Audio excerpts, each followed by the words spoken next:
2 years ago na Kevin Taylor didn't send me to just say ECG so we got prepaid instead say auto prepaid na sika ne beko ECG for ne ho directly no it doesn't happen.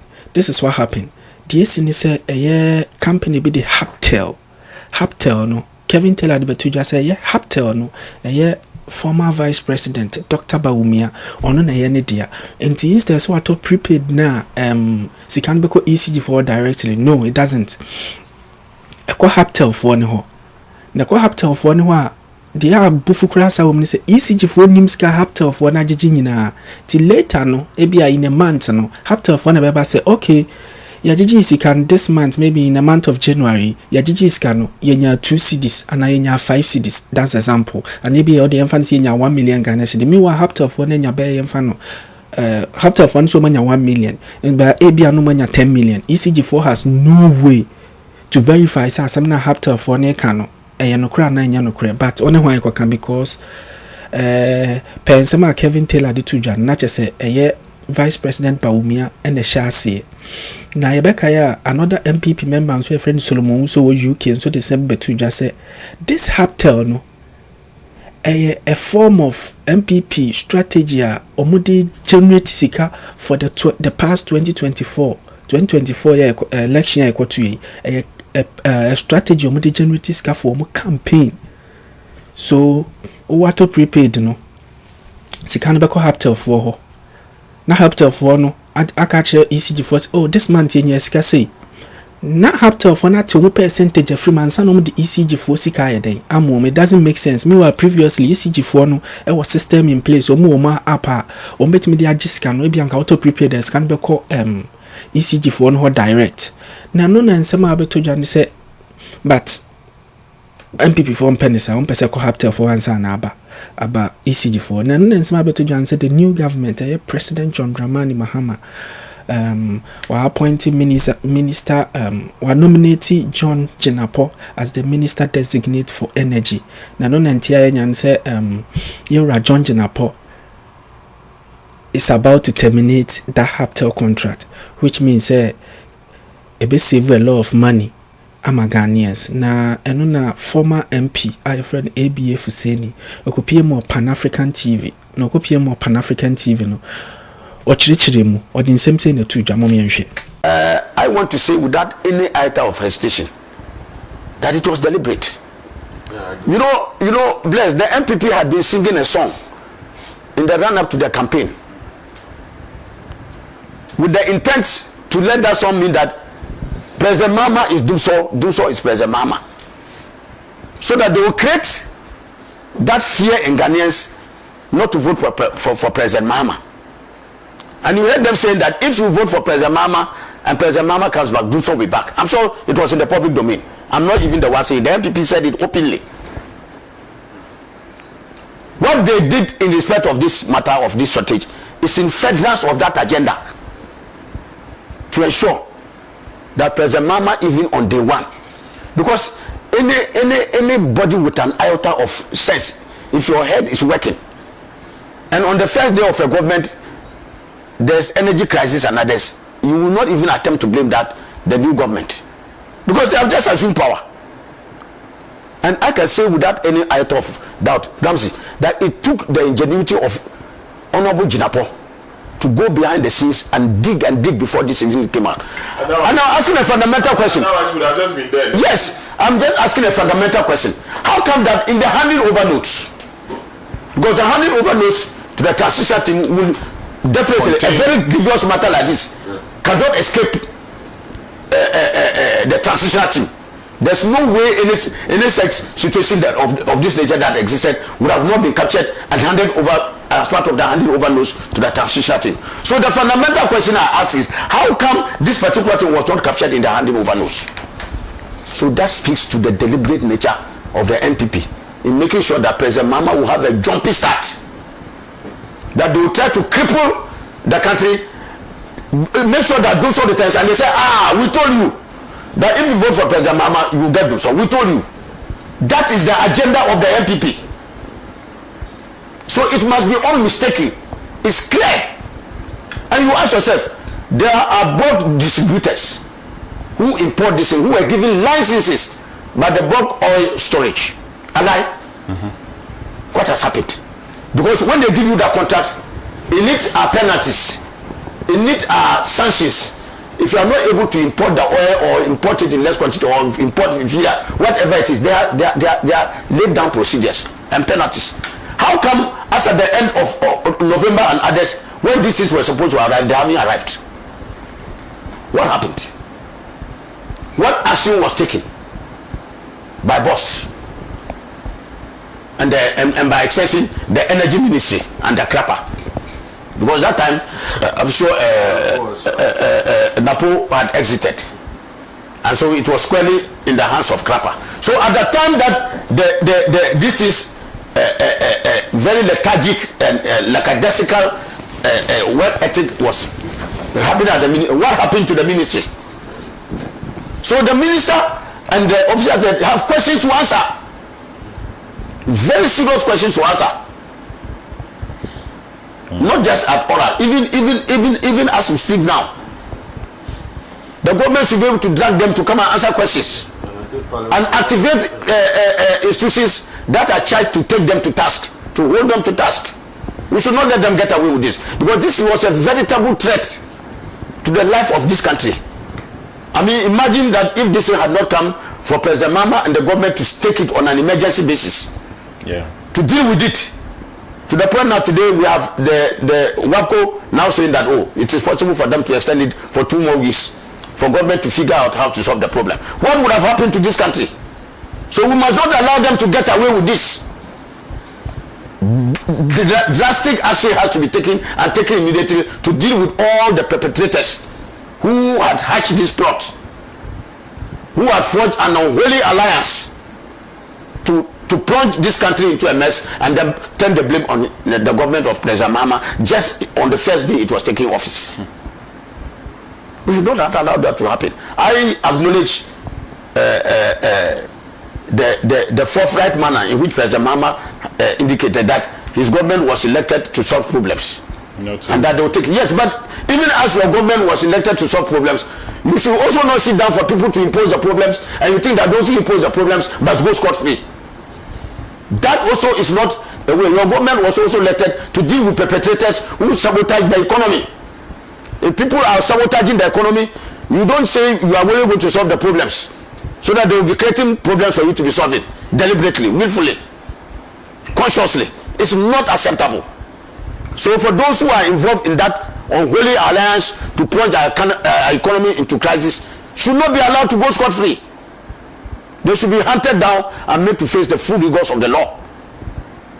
And I think that we should not take the statement of President Mama that you are the government is there to solve problems on the score of the movement, and then allow those who want to do deliberate acts to sabotage the. You know, some time ago we had a PNDC law doing an act with the intent to sabotage the economy of Ghana. You remember?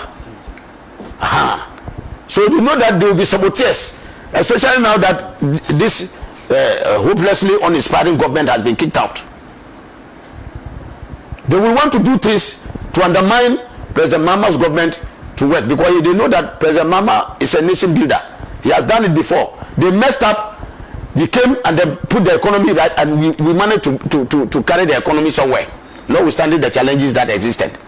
So clearly, this for me is a conscious, deliberate act and must not be allowed. And like I said, if you haven't taken the ingenuity and the knowledge, and in fact the contacts Honorable John Jinapor has in the industry, we wouldn't have even unearthed this thing for the requisite action to be followed up as urgently as possible. So we should not allow them to get away with it. There were people who were put in charge to deliver this oil, as we have said. They have not delivered. So if they have not delivered, where are the licenses we give them? Perhaps even some involving some state resources and monies. We should follow through urgently on this matter and bring the perpetrators to book. And I have said, for instance, that if you even peruse certain happenings in the energy sector, you will see clearly that Honorable Jinapor has a lot of work on his hands. When do so, which goes as far back as even 1983, when the level of Akosombo Dam fell, and the PNDC to President Rawlings to President Kufuor, the NPP people are struggling to say that Duso is a creature of President Mahama. You remember Ramsey?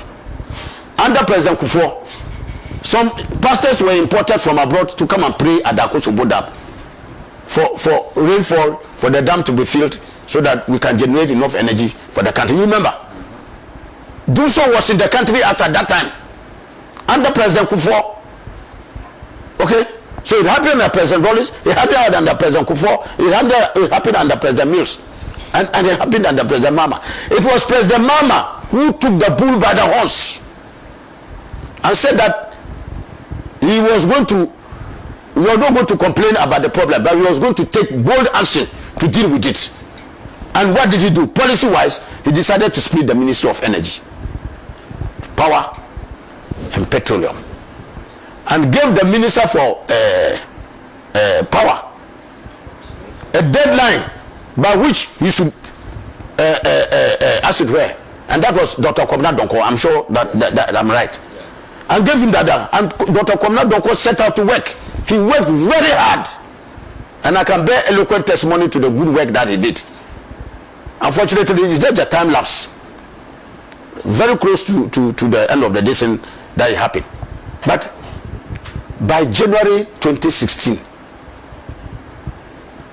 the government of His Excellency President Mahama had solved the Duso problem, to the point that even when MPP took power, they were complaining that we had excess capacity, that President Mahama had gone and brought more power than we even needed, and that it was a waste, and the government was paying for power they were not using. Can you imagine that? So how come, in spite of the excess capacity, we are totally on the brink of this national disaster? There are things also in the energy industry. Let me tell you, for instance, do you know, for instance, now that there is a private company which takes all the revenue that is due to the ECG, called Hubtel, yeah, linked to the vice president, the former vice president, Dr. Bawumia. And my understanding is that they are taking about 3 to 4% of the total earnings of ECG. So the ECG itself doesn't collect the revenue. A company collects the revenue. So in the first case, it is even up to that company to tell you how much they have collected. So even if they collect 5 billion and they come and tell you they have collected 3 billion, you have no way of knowing the truth. So we are being shortchanged by some opacity in the operations of revenue collection at ECG. SML is one classic example. ECG is, they have sublet this contract to Hubtel. Hubtel collects the revenue and they have no idea. ECG has no idea of how much they actually collect until Hubtel tells them that this is what we have collected. So there's opacity there, and I suspect that there's huge revenue leakage at that level. And on top of it, we are paying 3 to 4% of the total dissect. So imagine 3 to 4% of 3 or 4 or 5 billion that ECG generates in a month. So you know what they are. So they are bleeding. The outgone MPP government are bleeding our energy sector so dry into their pockets. This thing has to stop. In addition to the fact that they say that the losses, energy losses, have gone up to over 40%. I accept the fact that in the transmission of power, losses can occur, but I am deeply suspicious that the 40% losses they are talking about even are part of things they are using to scam and scheme off revenue from the ECG. Because the more losses they project, the less revenue they will claim they have. And so if they are collecting more revenue, they will offset the revenue with losses and take the money into their own pockets. We should not allow that to happen. I think that is an additional scam we need to go into right now. And I know that Honorable Jinapor will go into those matters.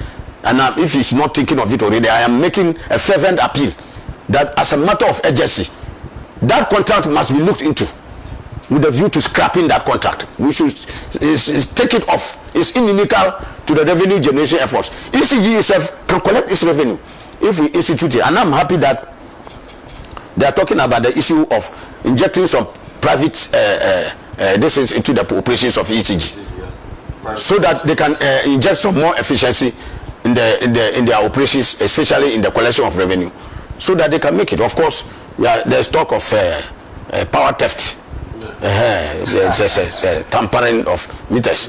This meter that you are talking about, in fact, many people, when I went to Tamale, people complained that it is like a Ben Johnson type of Olympic Usain Bolt type of meter, and people were speculating that the MPP had brought it purposely to ensure that they will get election money, so that they will, once the meter. But Honorable, I wouldn't be surprised, honestly speaking. It's Ghana. These things can be possible. Yeah, people were saying so. I heard people say so, even though I could not justify. You know, there was, I think, somewhere late November, ECG came out with a communique asking us to restock.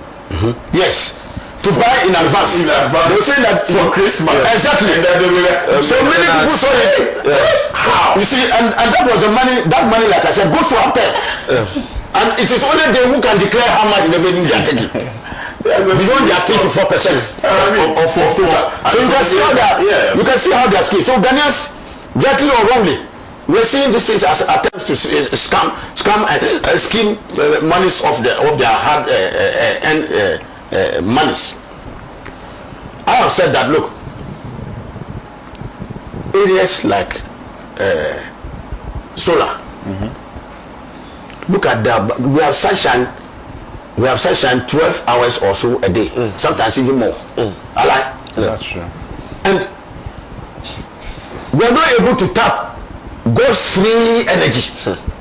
Free, that one you don't even have anything. You just get your solar panels and others, and you have abundant energy. We are not making use of it. I want to hope that the energy minister, John Jinapor, will help to just even encourage even households. If you can even give subsidy, you can subsidize solar panels and others, and even encourage communities and households, government buildings and others to all go solar, so that we can win them off the national grid and save it for industrial purposes, so that we can spread the growth of our industries. I think it's a very important thing. We are talking about thermal. Look, nuclear, and that is why I say nuclear. Sorry, as far back as the 1960s. In fact, by 1964, Ghana had an atomic reactor at Bawumia, under the visionary leadership of Osajifu Dr. Kwame Nkrumah. Even at that time, even the US at that time we had not reached some of the levels that the Soviet Union then and others had reached. For Ghana to even benefit from cooperation with the Soviet Union in getting an atomic reactor. You know what happened? They sold it. After that, no, they took it away. After the 1966 coup. I heard they took it to America. And they sold the reactor. The reactor has been sold. Can you imagine? Yes. Can you imagine? The reactor has been sold. Can you imagine what has happened to us? If we had an atomic reactor and we are dealing with atomic energy, can you imagine how much it can add? Because that is one of the most veritable sources of energy. If you go to Europe, most of them are dealing with nuclear reactors to generate power. So look at what we have done to ourselves. And I think that, look, this thing, we must not let it go. We must find out those who sold it and how they sold it, to whom they sold it, what price they sold it, and why they even had to sell it in the first place. And deal with it. These are all things that have sabotaged our nation and brought our country to its knees that we are today. Absolutely.